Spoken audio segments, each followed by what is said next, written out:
갑자기 내게 나타나준 너. Halo anak-anak, ketemu lagi bersama Pak Simon. Hari ini kita akan belajar matematika. Sebelum memulai pembelajaran matematika, Pak Simon ada pantun nih. Bangun pagi langsung ke sawah, di jalan ketemu Pak Camat. Pendidikan bukan cuma cari jasa, tapi cari ilmu yang bermanfaat. Pantun yang membuat kita semangat belajar. Yuk kita akan memulai pembelajaran hari ini. Terima kasih. Apa saja sih yang akan kita pelajari? Menganalisis hubungan antara data dengan cara penyajian, tabel, diagram garis, diagram batang, dan diagram lingkaran. Menyajikan dan menafikan data dalam bentuk tabel, diagram garis, diagram batang, dan diagram lingkaran. Pengalaman belajar, pengumpulan, mengolah, menginterpretasi, dan menyajikan data hasil pengamatan dalam bentuk tabel, diagram, dan grafik. Pengertian statistika berbeda dengan statistik. Apa sih statistika ini? Merupakan ilmu yang berkenaan dengan data. Sedangkan statistik merupakan kumpulan data atau informasi dalam bentuk angka maupun bukan angka yang menggambarkan masa tertentu, di mana data tersebut dapat disusun dalam bentuk tabel atau diagram. Misalnya, statistika kecelakaan lalu lintas yang berisi angka-angka mengenai banyak korban kecelakaan, seperti luka ringan, luka berat, dan meninggal. Statistik penduduk merupakan kumpulan angka yang berkaitan dengan masa penduduk, seperti jumlah penduduk, jenjang pendidikan, dan pekerjaan. Kesimpulannya adalah statistika merupakan ilmu yang mempelajari tentang proses pengolahan dan analisis data hingga menaikkan kesimpulan dan keputusan yang akurat. Statistik merupakan kumpulan data dalam bentuk angka maupun bukan angka mengenai suatu masalah, di mana data tersebut dapat memberikan gambaran mengenai masalah tersebut.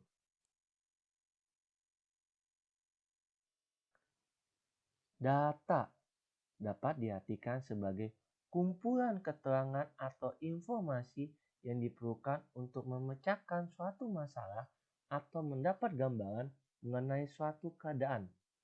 Data ada dua jenis. Yang pertama, data kuantitatif. Apa yang kuantitatif? Adalah data diperoleh dari hasil pengukuran berupa angka, seperti nilai ujian kompetensi matematika, tinggi badan siswa, banyak guru yang mengajar di SMP, besar penghasilan orang tua, dan sebagainya.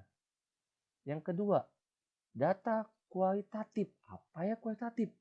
Data yang diperoleh dari pengamatan sifat atau keadaan suatu objek, bukan berbentuk angka, seperti pekerjaan pegawai, wirausaha, petani, pedagang, tingkat kepuasan konsumen, cara siswa berangkat ke sekolah, cara siswa belajar, golongan darah, dan sebagainya. Bagaimana sih cara mendapatkan data? Data ada dua, yaitu data primer dan data sekunder. Apa ya data primer? Adalah data yang diperoleh secara langsung dari sumbernya. Data sekunder adalah data yang diperoleh secara tidak langsung diperoleh dari pihak lain. Nah, nanti tugas anak-anak mencari contohnya. Apa ya data primer? Apa ya data sekunder? Bagaimana sih cara mendapatkan data? Ada tiga. Yang pertama, angket atau kuesioner. Yang kedua, wawancara atau interview. Yang ketiga, observasi atau pengamatan. Angket merupakan daftar pertanyaan atau pernyataan yang diberikan kepada sekelompok orang dengan maksud agar orang tersebut bersedia memberikan respon terhadap angket tersebut. Oleh karena itu, orang memberikan respon disebut responden. Pada pengumpulan data dengan menggunakan metode angket, peneliti atau pengumpul data tidak perlu bertatap muka langsung dengan responden karena pengumpulan data dilaksanakan secara tertulis. Yang kedua, wawancara akan membutuhkan waktu yang cukup lama karena untuk mengajukan pertanyaan-pertanyaan secara lisan kepada responden, kalian harus bertatap muka langsung dengan mereka satu persatu. Yang ketiga, observasi atau pengamatan. Pada penggunaan metode observasi, pengumpulan data dilakukan dengan pengamatan langsung di lapangan. Pengamatan dapat digolongkan sebagai pengumpulan data jika pengamatan tersebut berkaitan dengan penelitian yang direncanakan.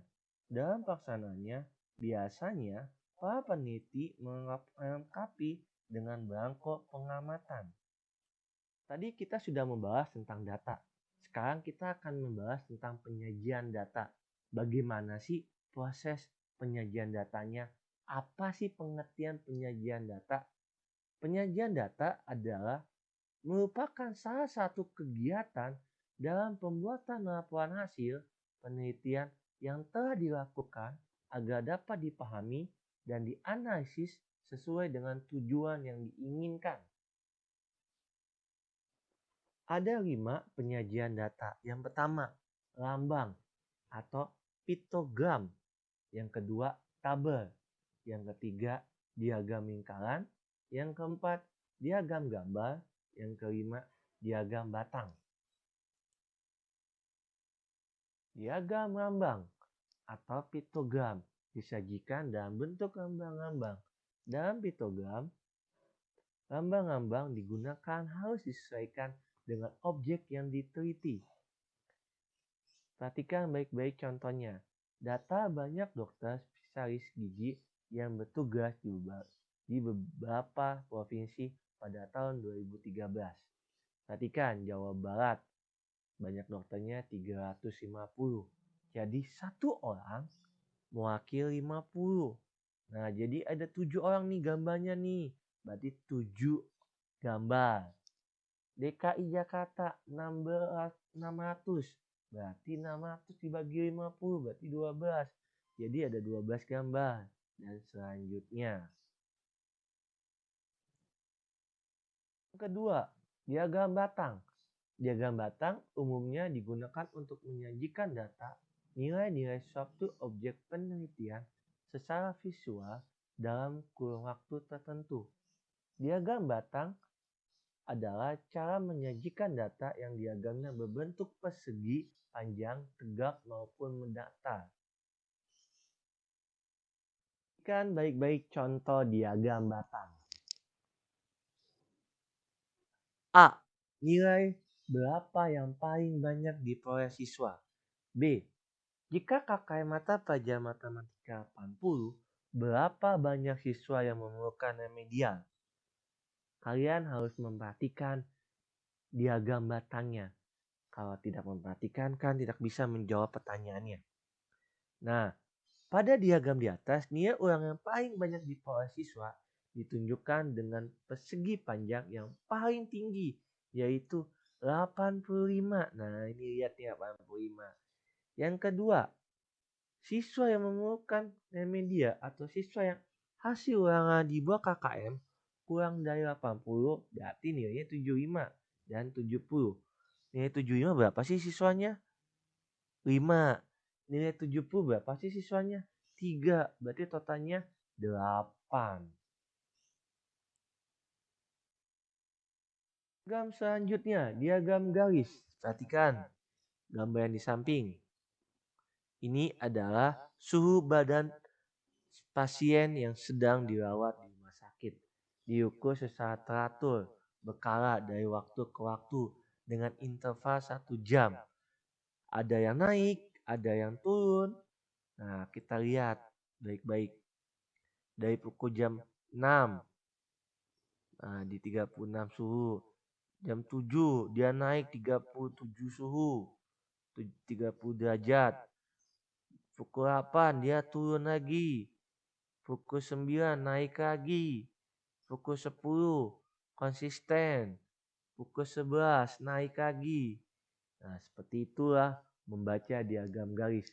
Untuk membuat diagram garis tentang perkembangan suhu pada pasien demam berdarah selama perawatan di rumah sakit dapat dilakukan langkah-langkah berikut.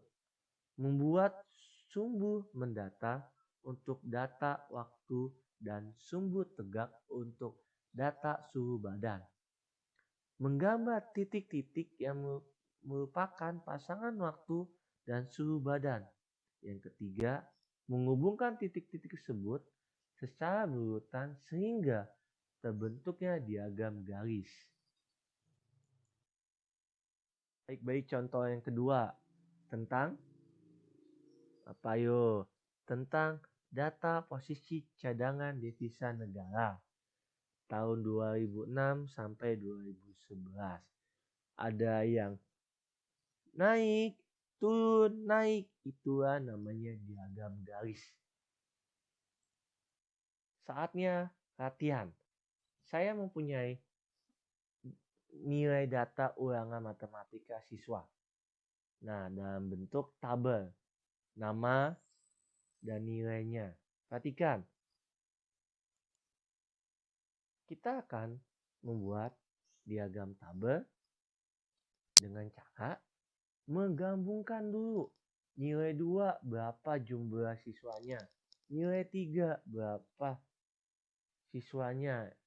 Nilai 10 berapa siswanya. Nah, ingat menggunakan tulus ya. Masih ingat kan pelajaran SD? Nah, tulus nilai 1 sampai nilai 2 berapa? 1 siswa banyaknya. Nilai 3 sampai 4 berapa? 3 siswa dan seterusnya. Ingat, apa yang frekuensi? Frekuensi adalah banyaknya jumlah siswa.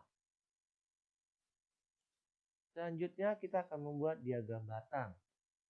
Yang kita lakukan adalah nilai siswa dan banyaknya siswanya atau frekuensi. Nilai siswa yang mendapat nilai 2 berapa? 1. Nilai 3 berapa? 1. Nilai 4 berapa? 2 orang yang mendapatkannya. Nilai 5, 6 siswa. Nilai 6, 6 siswa. Nilai 7, 5 siswa. Nilai 8, 6 siswa. Nilai 9, 2 siswa. Nilai 10, 2 siswa. Dan diagram garisnya tidak konsisten, naik turun dari nilainya 1, nilainya 2, ada yang dapat besar, ada yang dapat kecil dan sebagainya. Selanjutnya, diagram lingkaran. Pada diagram lingkaran, daerah lingkaran menggambarkan data keseluruhan. Sedangkan bagian-bagian dari data digambarkan dengan menggunakan bagian lingkaran yang disebut juring atau sektor. Besar sudut pusat tiap juring harus sebanding dengan banyak datum yang disajikan. Dengan demikian, sebelum membuat diagram lingkaran, terlebih dulu harus dihitung besar sudut pusat dari tiap-tiap juring. Perhatikan baik-baik diagram lingkarannya yang di bawah ini. Membuat diagram lingkaran. Banyak siswa di Kecamatan Koja menurut tingkat sekolah pada tahun 2006 adalah sebagai berikut. SD sebanyak 10.000 siswa. SMP sebanyak 7.500 siswa. SMA sebanyak 5.000 siswa. SMK sebanyak 2.500 siswa. Buatlah diagram lingkaran data tersebut. Sebelum membuat diagram lingkaran, kita akan menghitung dulu perbandingannya. Tadi dikatakan bahwa SD 10.000. SMP 7.500, SMA 5.000, SMK 2.500. Pembandingannya berapa? 4 banding 3 banding 2 banding 1. Jumlahnya berapa? 10. Nah, selanjutnya kita akan membuat sudut juring pada setiap kategori sebagai berikut. Jadi, untuk membuat diagram lingkaran ada 2 yang akan kalian temukan. Yang pertama sudut, yang kedua persen. Bagaimana sih mencarinya? Yuk kita akan pelan-pelan. Kalau kita membahas tentang sudut, ingat satu lingkaran penuh itu 360 derajat. Ya sudah, tadi SD berapa? Pembandingannya 4. 4 banding 10 berarti 4 kali 360 menghasilkan 144 derajat. SMP 3 per 10 dikali 360 derajat sama dengan 108 derajat. SMA 2 per 10 dikali 360 sama dengan 72 derajat. SMK pembandingan 1 banding 10 kali 360 sama dengan 36 derajat. Membahas tentang sudut atau derajat. Sekarang kita bagaimana persentase? Ya sudah, ingat persentase berapa? 100%. Ya, sama seperti yang dikerjakan sudut. 4 banding 10 kali 100% sama dengan 40%. 3 per 10 kali 100% sama dengan 30%. SMA 2 per 10 kali 100% sama dengan 20%. SMK 1 per 10 kali 100% sama dengan 10%. Cara menyelesaikan diagram lingkaran. Perhatikan baik-baik. SMP, SMK, SMA.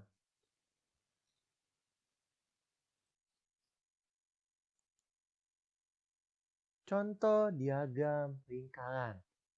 Gambar di samping menunjukkan sumber air minum yang dikonsumsi oleh penduduk Provinsi Jawa Timur pada tahun 2010 dengan populasi penduduk 34 juta jiwa. A. Sumber air minum yang mana paling banyak dikonsumsi penduduk?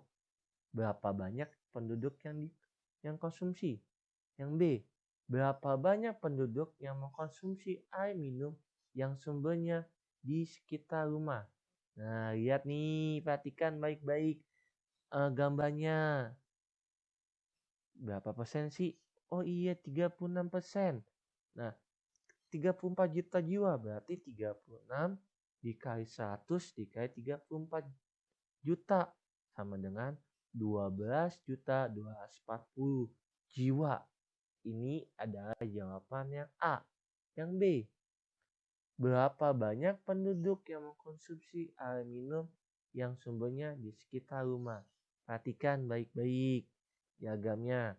36% ditambah 22% dikali 34 juta. Kenapa sih? Kan sumber air minum yang berada di sekitar rumah. Di sekitar rumah berarti 36 air sumur sekitar rumah, 22% air pompa. Kalau ledeng, air kemasan, mata itu kan bukan di sekitar rumah, jauh dia. Jadi 58% per 100 dikali 34 juta sama dengan 19.720 jiwa. Terima kasih, hari ini kita sudah belajar tentang statistika. Semoga apa yang kalian pelajari ini bisa bermanfaat. Ingat bahwa materi ini akan dipelajari di kelas 8. Makanya jangan lupa ya, apa itu penyajian data, apa itu data, dan membuat penyajian data. Sekian, terima kasih.